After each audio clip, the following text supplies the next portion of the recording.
There you go. There we go. Awesome. Right. Well, perfect. That's awesome. Well, it's good to finally meet you. Thank you for taking the time to come here and talk to me today. Sure. Uh, just to get started, just tell me a little bit about who you are, your background, your family, where you came from. Well, my name is Debbie Zorn, and I was born in Middletown, Ohio. I grew up in really a working class neighborhood in Middletown. I think Middletown is fairly infamous these days because of a certain author. But the town itself is largely people with Appalachian backgrounds. And my grandparents, in fact, came to Middletown from Eastern Kentucky on one side and from Appalachian Ohio on the other side. And so sometimes I describe Middletown as an outpost of Eastern Kentucky.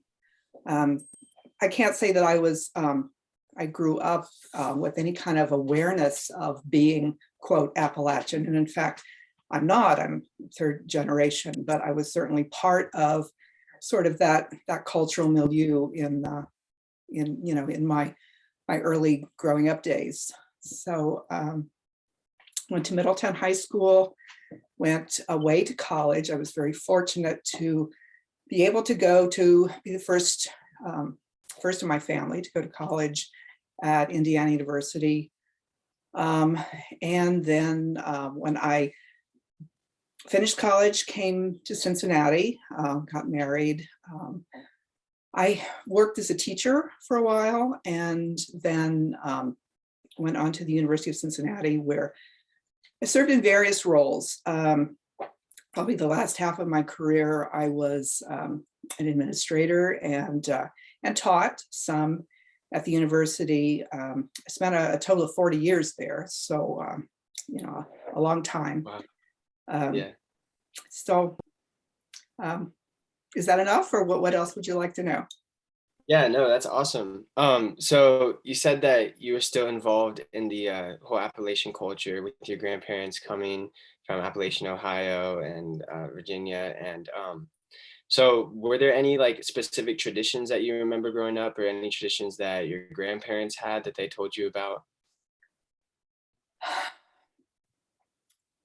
That's hard to say, and I've been thinking about this because as I said, you grow up in a certain milieu, and you don't think of that as a tradition necessarily. Okay.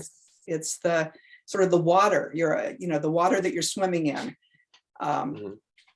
And when I think about what does it mean to be Appalachian? Well, it's a very personal thing for me. It's the relationships with my family. The sort of close bonds, um, and how different is that from other cultures? I don't know. You know, so that's a hard question to answer. Um, Traditions. There are food traditions. There are how much of that is distinctly Appalachian. Again, Right. I don't know. You mentioned how it was like water, which is very interesting that you say that, because one of the aspects of Appalachia that we are studying in class is how they are very connected to nature, and they're very connected to their land and just the environment around them. Um, I don't know if you could elaborate on any of that, if any of that happened in Sure. your life. Yeah, yeah. My maternal grandparents came from, as I said, from Eastern Kentucky, and um, they were farmers. They came to Ohio because of jobs and good jobs. But interestingly, they would move back and forth. They would live in town for a while, and then they would move out to the country where they could have a little plot of land. And then they would move back in, and they would move back out and back in, which was real interesting. My grandmother, she was I can't say that she was the greatest housekeeper, but she always had dirt under her fingernails. She was Mm. always in the garden, always doing something, outside. And that's that's just a real important part of my memories of my childhood. Um, and then I just grew up with an absolute love for the mountains and for being in nature and just slowing down and being part of that really beautiful part of the country. Yeah, I noticed you mentioned earlier that you still go back and you love the mountains and you visit all of the time, I think in your email. How frequently do you guys go back and visit the mountains? Um, well, when we go, it's a few times a year just to go and hike and just spend time.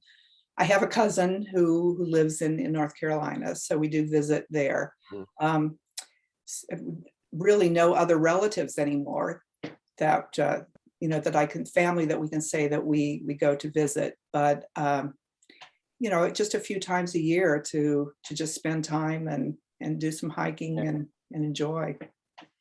yeah, definitely. Um, so your cousin still lives there.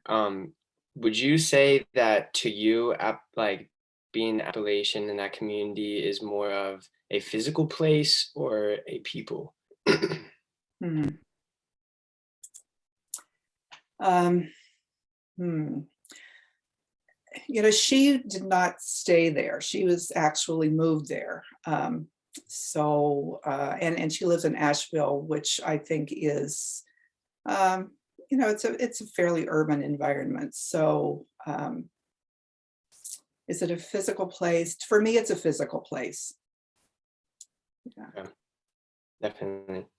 And on top of that, I know that Appalachia, obviously not all of it, everybody who lives in Appalachia is poor, but poverty is something that has taken a large toll of it.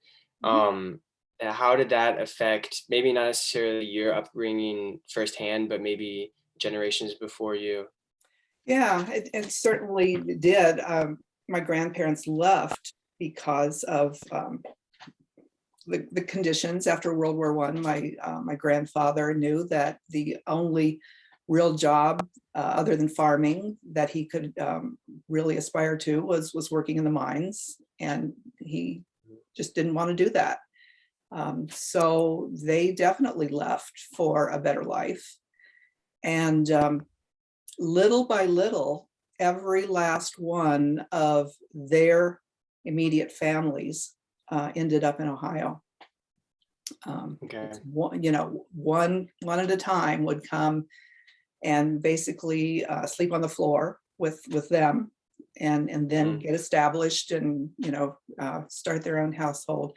And then even my great grandparents ended up moving to Ohio. So poverty played a very large part in motivating them to come to come north. Um, yeah. Yeah, that's awesome. So would you say that like your family and your grandparents were a pinnacle part in turning that around for your family line and everything? Oh, absolutely, absolutely. Yeah. That's awesome. And how has that like affected you specifically? Like, where do you think you would be if those circumstances had not happened, or how have those circumstances affected where you are today? Hmm. Well, if they had stayed in Kentucky, um, I don't know. I think that there are probably more opportunities now than there were then. Hmm. But it's hard to say. I think that they were individuals who were going to make the best of life no matter where they were, and even if they had stayed in West Liberty, Kentucky, they would have. Um, they would have made the best of things, and I'm sure that my mother would also have, and so I don't have any doubt that that I would have had opportunities, perhaps not the same kind of opportunities that Right. I have had. But definitely they would have created opportunities for you no matter what situation. I think so. I think so. I think of I think of them and many of the people that I've met from there as terribly resilient people. Um, Mm, able to flex and just take advantage of what they have, to make the best of what they have, and that's a really important quality that mm. I just hope has been instilled in me to some extent. Yeah, I think that's definitely something that we have pinpointed on when it comes to Appalachian history is just the resilience and the determination and the perseverance of people that come from there with everything they've experienced. Yeah, definitely. Going off those lines, has there ever been a time where, you were maybe treated differently because of where you come from, whether you Appalachia in general or just poverty? And if so, like how were you resilient there and what did you do to overcome that? Well, I can tell you one story about which is it's almost a funny story. But I'll preface that by saying, again, when a fish doesn't know they're a fish when everything around them are fish. So the culture I grew up in was the culture I grew up in, and it didn't feel like I was different. I always knew that going away to college, etc., was that I was a trailblazer in a way, but I looked at everything as a challenge. This is a new challenge. Whatever it is, I may be successful, I may fail at it, but it's a challenge, and I'm going to go and tackle that. I do recall once when I was in graduate school, and in fact, it was a women's studies course where we were talking about various backgrounds, and I made the just offhand remark, well, my family's from Appalachia, and a woman in the class gasped, and she said, Mm, "No one ever admits that." And I said, "Really? really? I didn't know that." Didn't know that was a problem. Yeah. Interesting. So, maybe I was naive. Mm. Certainly didn't bother me. Well, yeah, there's nothing to be ashamed from being from Appalachia at all. Interesting. Um, okay, well, so you mentioned resilience, and I'm assuming that that's something that you're going to want to pass on to your kids and teach them. Is there anything else that you learned from your grandparents that you want to pass on to your kids? Well, one thing that my son is 40. So one thing that he has really taken from my parents and grandparents is the ability to sit back and to take things a little more slowly, to enjoy, and to really not get too caught up in kind of the rat race. And Mm, um, I think that's kind of that I was really surprised when my father passed away, and my son gave a little eulogy, and he talked about that's kind of, he says, the thing that I really learned from my grandfather was just the ability to sit back and to really appreciate my family, and take the time, and so that was I was really pleased to know that was something that he took from my parents. mm, that's very good. So you said that you were working at the UC campus now? Well, I've been retired for 6 years, Oh, but you're retired. I Okay, am. sorry, I missed that. So where are you living now? Where do I live? In Colerain Township. In Colerain Township. Yeah. Okay. I say I In- live on a hillside, which I do, which is the closest thing to the mountains that I can get to. Do you think that there's ever a time in your life where you'll end up living somewhere else, or do you think this is your final destination? I think that when I am probably a little older than this, and I still have a mother and a stepmother who are alive, who are in their 90s, and we spend quite a bit of time looking after them. So I think that there will be a time in the future that I will probably move to be close to my son and his family. Um, and wherever they are. And right now they live in Texas, but they may not stay there. I don't know. Um, my husband and I had a dream at one time to move to the Denison Mountains, to move to North Carolina, but that's probably not going to happen, unfortunately. That's unfortunate. Yeah. Well, hopefully it happens. I hope the best for you that one day you'll be able to move out there or move to your son, whichever one is better. Well, Definitely. he knows that I've told him that when I'm old and disabled, that he's going to take care of me. He says, "Yeah, that's true. We'll do that." Sounds like you have a good son. He is. Um, I want to just touch back a little bit. I don't know if you have any specific stories that your grandparents told you about where they're from related to just anything at all, whether it be the land or the people or any experiences they had working or trials. Hmm. Yeah. Well, my favorite stories are about how they met, how Mm, they eloped. Um, you know, leaving for being the first to leave for Ohio was probably frowned upon at that time. But um, so I mean, to me, that was all pretty special stuff. But they were mm. very cool people. That's good to hear. And when you go back to the mountains, is there any like specific locations that you go to visit, or is it just the mountains in general? Well, generally, we visit somewhere around uh, in and around Asheville, Okay. because of the sheer beauty of the place.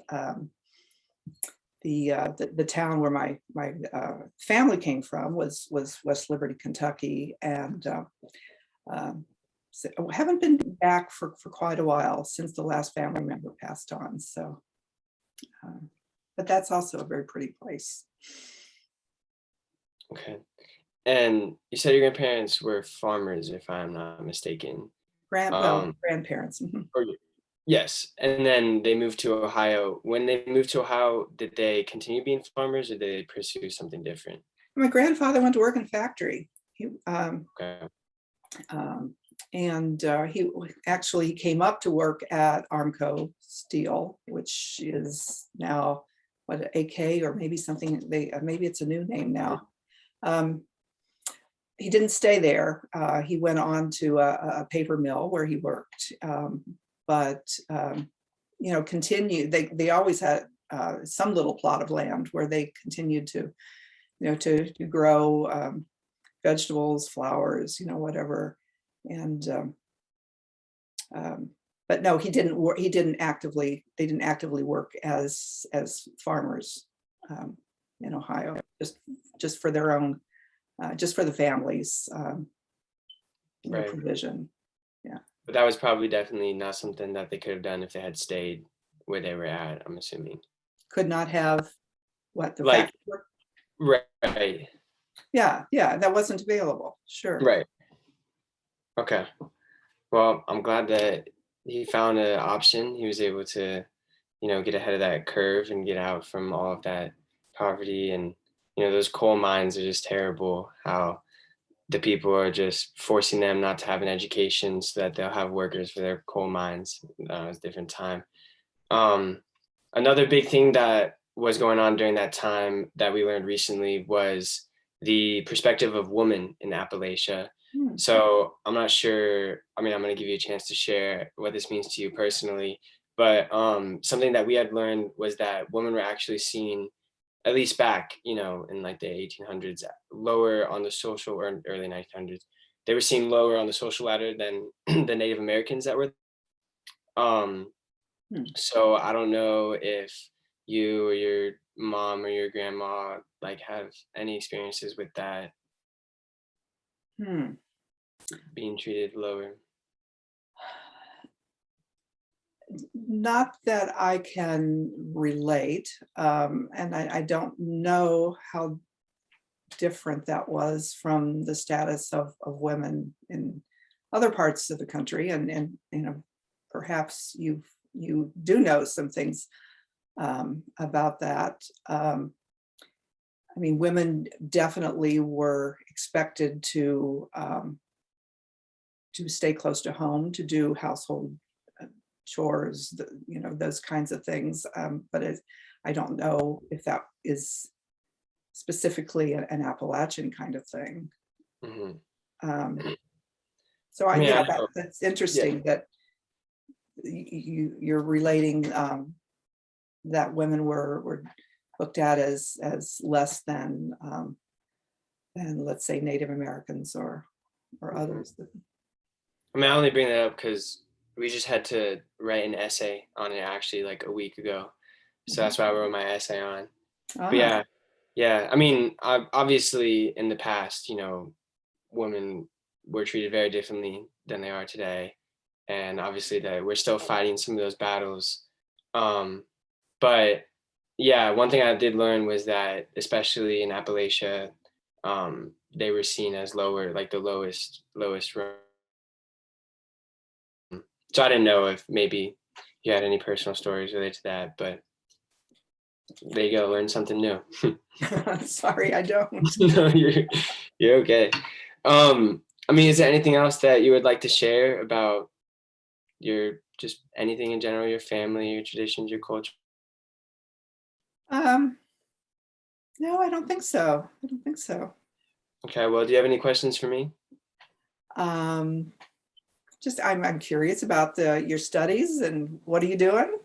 Yeah. So I'm actually a business finance major at Miami University. This is my second year, second semester. So this Appalachian class is more of like filling, a graduation requirement, but not to say that I'm not interested in it at all. I take my studies very seriously. Um, but yeah, still got 2 more years, and then we'll see where this crazy train called life takes me. Great. Where are you from? Mason, Ohio. Okay. So it's that area, yeah, so very close Okay. to where you are now. And you're on the main campus at Miami? Yes, correct. Okay. I Well, take this class at the Hamilton campus. uh-huh. Yeah, so I'm there on Wednesdays. Uh-huh. With Dr. Hopkins. Yes, Dr. Hopkins. Great. Great. Yes. So Well, she had good. good things to say about you. Well, good luck with your studies. Thank you. I appreciate it. Thank you for taking the time to talk to Sure. me. Happy to do it. And we'll have to figure out how to get this recording to you. Oh yes. Yeah, if you could just shoot me an email, that would be great. Okay. Within, and that should work. And then I will send you the release form. I had to the email me back the release form. So once I get that, I will forward that to you, and then we should be good to go. All right. Good. Uh, Thank you so much. Good luck with all of your endeavors. Good luck with your son. Good luck with getting out to the mountains again. Great. I Thanks, hope all. Micah. I enjoyed Yeah. it. Thank you. It Bye-bye. was good meeting you. You too. Bye. So, recording. Yeah, I think you might have to